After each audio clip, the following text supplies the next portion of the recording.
Chaque jour, Charles et Carole vous présentent la leçon de l'école du sabbat.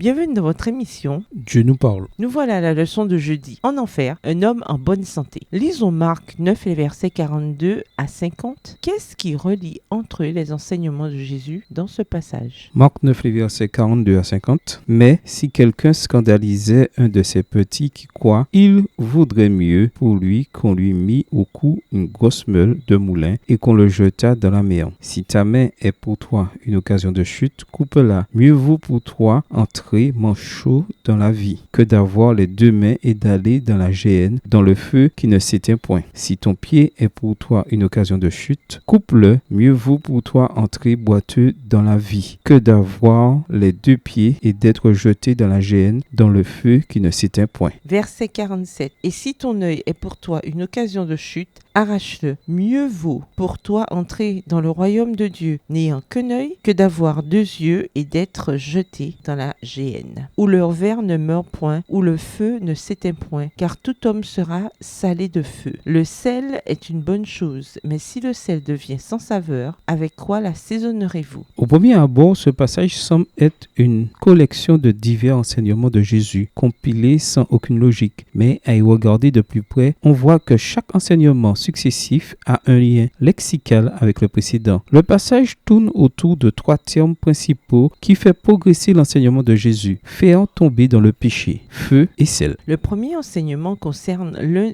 des petits, c'est-à-dire les nouveaux croyants. Dans le royaume de Dieu, les enseignants et les dirigeants sont chargés de prendre particulièrement soin de ces nouveaux convertis, un peu comme l'éthique vétéro-testamentaire qui voulait qu'on s'occupe des plus faibles de la société, les veuves, les orphelins et les étrangers. Jésus parle en hyperbole en disant qu'il vaudrait mieux être noyé dans la mer que de provoquer la chute de l'un de ses plus petits. L'expression faire tomber dans le péché, Bible en français courant, ou causer la chute, conduit à l'enseignement le plus long de ce passage. Le lecteur est confronté à deux énigmes. Premièrement, Jésus est-il vraiment en train de dire aux gens de se couper une main ou un pied ou de se crever un œil? Deuxièmement, est-il en train d'enseigner l'existence d'un enfer de feu éternel? La réponse à la première question est non. Jésus n'est pas en train d'enseigner la mutilation qui était proscrite dans le judaïsme, à comparer avec Deutéronome 14, verset 1, 1 Roi 18 et versets 27 et 28. Le Seigneur emploie une hyperbole pour se faire comprendre. Si perdre une main, un pied ou un œil est une chose terrible, pécher devrait être une catastrophe, bien pire encore pour le chrétien. La réponse à la deuxième question est également négative. Non, Jésus ne nous dit pas qu'il existe un enfer de feu éternel. Comment le savons-nous? D'abord, le passage comporte un aspect cosmique. Imaginez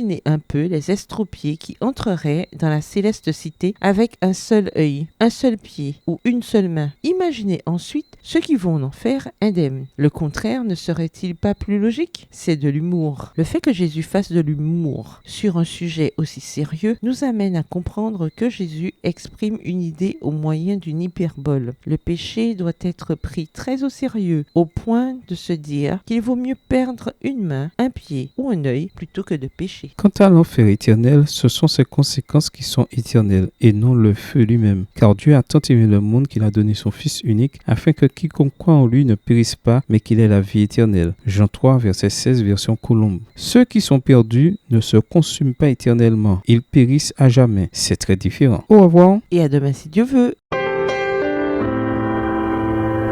Dieu nous parle. Chaque jour, Charles et Carole vous présentent la leçon de l'école du sabbat.